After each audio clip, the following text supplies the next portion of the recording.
7h, 10h sur Radio Courtoisie, suivez la ligne droite. Bonjour Sophie Mageran. Bonjour Maud. Et vous êtes si loin de nous. Eh oui, un petit peu. Vous êtes en voyage? Alors, on voyage dans le centre de la France, du côté d'accord. de l'Auvergne, voilà. Excellent, ouais, merveilleux. Et bien, alors, on va pas parler de l'Auvergne aujourd'hui, quoi qu'on pourrait en parler si vous voulez après, mais en tout cas, on va parler de Croatie. Oui, tout à fait. Ce pays, finalement assez récent, qui est la Croatie et qui se situe dans l'ancienne Dalmatie, qui est un voyage à part entière, qui fait rêver, qui est de l'autre côté de l'Adriatique. Vous voyez que pour une fois, Maud, nous quittons l'Italie qui nous est si chère et nous traversons la mer Adriatique pour rejoindre les côtes dalmates, les côtes croates. Et alors, je découvre en même temps sur votre site les photos, mais c'est merveilleux. Ah oui, c'est très beau. Je connais pas du tout ce pays en fait, c'est pour ça. Donc je découvre avec vous. Alors c'est vrai que si la côte adriatique italienne est très linéaire, très linéaire, eh bien la côte croate, elle, en face, est extrêmement morcelée avec tout un tas d'îles, de presqu'îles. C'est tout un chapelet d'îles qui offrent aux visiteurs des petits coins de paradis, avec des villes, des villages. Extrêmement bien conservé, extrêmement bien mise en valeur, malgré la guerre des années 90 dont on se souvient. Et tout cela fait que ce pays est extrêmement attachant. C'est vrai que c'est un pays bizarrement fait, avec toute une partie donc à l'intérieur des terres autour de Zagreb, donc qui rentre dans ces territoires balkaniques, et puis toute une partie côtière. Le voyage que nous proposons avec Odeia au mois de septembre prochain, c'est un itinéraire qui permet de découvrir la côte, qui est sans doute la partie la plus belle, jusqu'au Monténégro d'ailleurs. Oui, le Monténégro. Alors parlez-nous du Monténégro. Le Monténégro, c'est évidemment Kotor, les Bouches de Kotor. Avec vraiment, c'est très impressionnant. Vous avez cette mer qui rentre par des gorges, une bouche, et qui se répartit à l'intérieur des terres avec un relief particulier. Et donc, ce qui est intéressant, c'est à la fois de voir, de visiter, de prendre le goût de ces bouches de Kotor par voie maritime, en se promenant sur des îles en île et sur un bateau finalement, et puis aussi de prendre de la hauteur et de voir cet ensemble assez remarquable depuis le haut de la montagne pour admirer le site qui est vraiment très original et assez unique en Europe en tout cas. Alors c'est un voyage que vous accompagnez, vous l'avez dit en septembre, du 4 au 10 septembre. Voilà, absolument, j'aurai la joie d'accompagner ce voyage. C'est très beau parce que si vous voulez, on part dans l'histoire, on commence par Split. Split, ça n'a rien à voir avec le dessert, mais en tout cas c'est une ville absolument merveilleuse qui se souvient du palais et qui conserve le palais de Dioclétien. Split, la vieille ville de Split est construite, est installée dans le palais voulu par l'empereur Dioclétien à partir de 305 après Jésus-Christ. C'est juste avant que la religion chrétienne soit déclarée religion licite, soit reconnue par l'empereur Constantin qui succédera non sans mal à Dioclétien. Et donc, c'est un palais qui est complètement imbriqué dans la vieille ville, ou la vieille ville actuelle complètement imbriquée dans le palais de Dioclétien. Dioclétien, c'est quand même une figure marquante de la fin de l'Empire, en tout cas de la fin du IIIe siècle après Jésus-Christ, parce que on se souvient de lui pour deux raisons essentielles. D'une part, parce qu'il a entrepris une grande réforme administrative de l'Empire romain. Il va établir ce qu'on appelle la tétrarchie, c'est-à-dire établir 4 grandes provinces pour essayer d'administrer un peu mieux cet empire qui est en train de craquer sous le coup des envahisseurs. Il y a une pression sur le Danube, absolument extraordinaire. Et donc il faut réorganiser cela. Il imagine donc un empire divisé en 4 avec Rome qui n'est plus capitale à ce moment-là, mais 4 grandes capitales qui sont relié par un axe relativement facile, et lui se mettra au milieu de cet axe, si vous voulez, à Split. Pour le nord, vous avez Trèves en Allemagne, Milan en Italie. Vous voyez, Rome devient complètement secondaire. Ensuite, Istanbul, qui s'appelle Byzance à l'époque, pardonnez-moi, et puis Antioche en Syrie. Et si vous regardez sur une carte, ça fait un axe complètement certes un peu incliné, mais facile pour les communications, pour rendre facile les communications. Donc ça, c'est la première chose que fera Dioclétien. Et la deuxième chose, eh bien, c'est qu'il déclenchera la dernière grande persécution de l'Église, qu'on appellera la grande persécution de l'Église. On dit que lors d'une revue de troupes, eh bien, un soldat est sorti du rang en disant « Miles Christi, je suis soldat du Christ ». Et là, eh bien, Dioclétien, qui avait quand même beaucoup de problèmes à régler, avec notamment cette pression aux frontières dont on parlait tout à l'heure, va avoir rouge. Il va se dire, mais c'est pas possible, si tous sont chrétiens et sortent de l'armée, je n'ai plus d'armée et l'Empire s'effondre pour de bon. Et donc, il va déclencher la dernière grande persécution qui sera d'une violence absolument inouïe, à peu près partout dans l'Empire. Et avant que Dioclétien ne meure et que son successeur lui succède, un certain Galère, qui lui aussi reprendra le flambeau des persécutions et qui s'arrêtera et qui promulguera un édit 1 an avant celui de Constantin, avant l'édit de Milan. 1 an avant, eh bien, Galère promulguera un édit en disant, voilà, je vous ai persécuté, vous les chrétiens, ça n'a servi à rien. Eh bien, je vous demande de prier pour moi et pour le salut de l'Empire. C'est quand même assez extraordinaire. Voilà. On reparlera donc de tout ça, eh bien, à la suite. Ouais. On évoquera cette figure quand même très, très marquante, eh bien, de Dioclétien.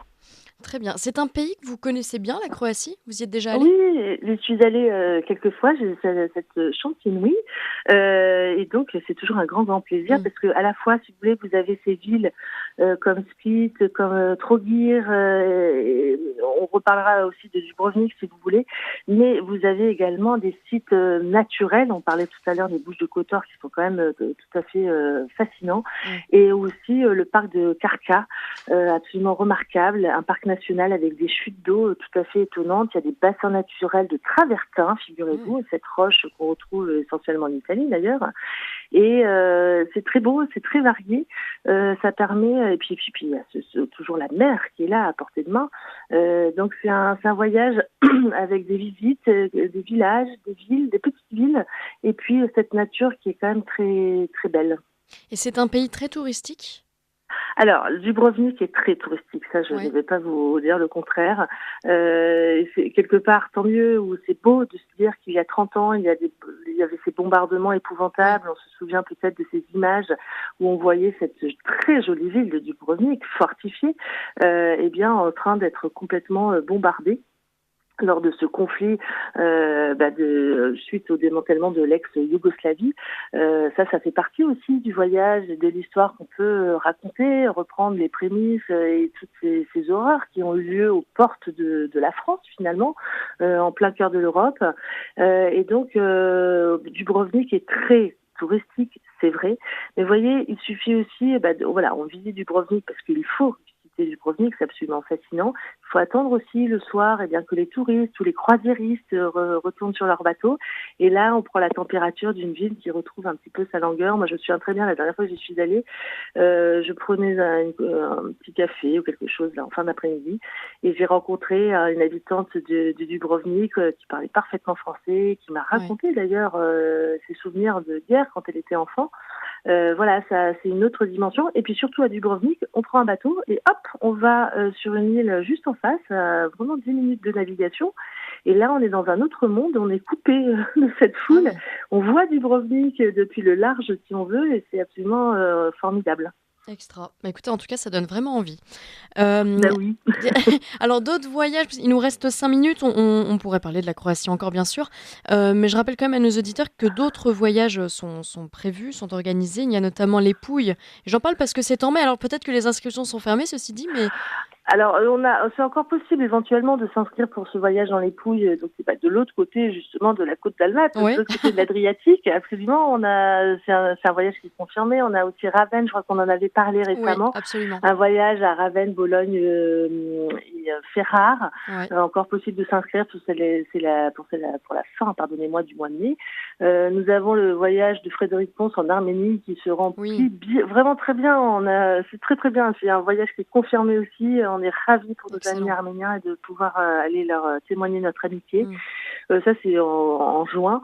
Et puis après, au mois d'août, eh bien, vous avez un très beau voyage sur les villes, vers les villes de Belgique, et villes d'art, en tout cas de Belgique, Bruges, Gand, et Anvers. Très très joli programme.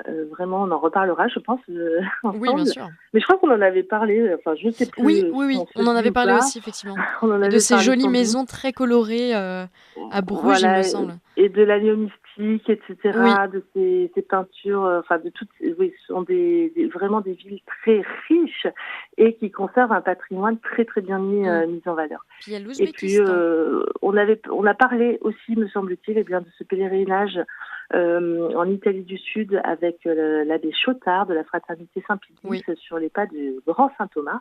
Ça, c'est également au mois d'août. Et tout cela se prépare bien, s'organise bien. Nous avons des inscriptions et ça fait très plaisir. Donc, ceux qui sont intéressés, bien qu'ils se manifestent sans tarder. Et le nombre de participants à ces voyages change en fonction de la destination ou pas ? Oui, alors pour les voyages culturels, nous avons maximum 22 participants, ce qui est très correct, en tout cas relativement petit par rapport à les groupes de 55 personnes que l'on peut voir parfois. Donc ça permet de garder beaucoup de souplesse, c'est pas trop, un groupe pas trop nombreux pour une meilleure qualité d'écoute, pour que le conférencier qui accompagne puisse vraiment prendre soin de chacun et puis qu'on puisse avoir des grandes tablées où on est tous ensemble et créer une ambiance. C'est ça qui est important. Pour les pèlerinages, on peut être parfois un peu plus nombreux, mais vous avez certes un guide sur place et également l'aumônier ou parfois 2 prêtres qui accompagnent, ce qui sera le cas d'ailleurs sur les pas de Saint Thomas d'Aquin, là encore avec l'Institut du Christ Roi au mois d'octobre prochain. Ce sont les chanoines Guitare et Waché de Corbie qui accompagneront ce groupe. D'accord, excellent. Les Pouilles, c'est vous qui y allez ? Non. Ah non, c'est pas moi. Oh, pas dommage. J'aimerais beaucoup. Alors, vous savez qu'en ce moment, on est en train de travailler en tout cas aussi sur le jubilé de Rome. En 2025, c'est une année jubilaire. Dans l'Église catholique, depuis 1300, depuis le pape Boniface VIII, est instituée cette habitude de créer des pèlerinages à l'occasion des années saintes qui ont lieu tous les 25 ans. Depuis 1300, c'est quand même remarquable. Et donc, l'an prochain, 2025, grande année sainte, on prépare des grands événements pour se rendre à Rome à l'occasion de cette année sainte. Vous avez, ce sera l'occasion de retourner à Rome. Et notamment, on parlait de l'Institut, peut-être des instituts divers et variés, la fraternité Saint-Pédis qui est en train d'organiser quelque chose, notamment en août 2025. Et c'est vrai que Rome, pour tout catholique, c'est un centre de pèlerinage très important.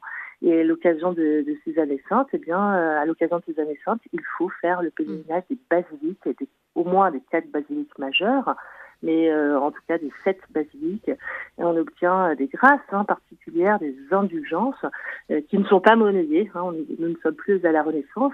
Et donc, un très, très beau programme que nous sommes en train de monter, d'organiser pour l'année 2025. Magnifique. Je rappelle à nos auditeurs qu'ils peuvent se rendre sur votre site odeya.fr. Est-ce qu'il y a un point où on peut vous rencontrer ? En fait, je me suis jamais posé la question. Non, mais Maud, venez nous rendre visite. Alors, nous sommes à Levallois-Perret, donc rue Jules-Guesde. Il suffit quand même de nous appeler un petit peu avant pour savoir si, on n'a pas, si on est bien ouvert. Enfin, on est ouvert tous les jours, si vous voulez, aux heures de bureau. Et parfois, il peut y avoir des réunions ou autres. Donc, c'est toujours mieux de s'annoncer. Mais effectivement, nous recevons des visiteurs qui viennent nous voir, s'inscrire, demander des renseignements. Et donc, c'est avec grande, grande joie que nous les recevons. Excellent. Merci beaucoup, Sophie Mageran. On invite tous nos éditeurs à aller sur le site pour se renseigner sur ce voyage en Croatie. À la semaine prochaine.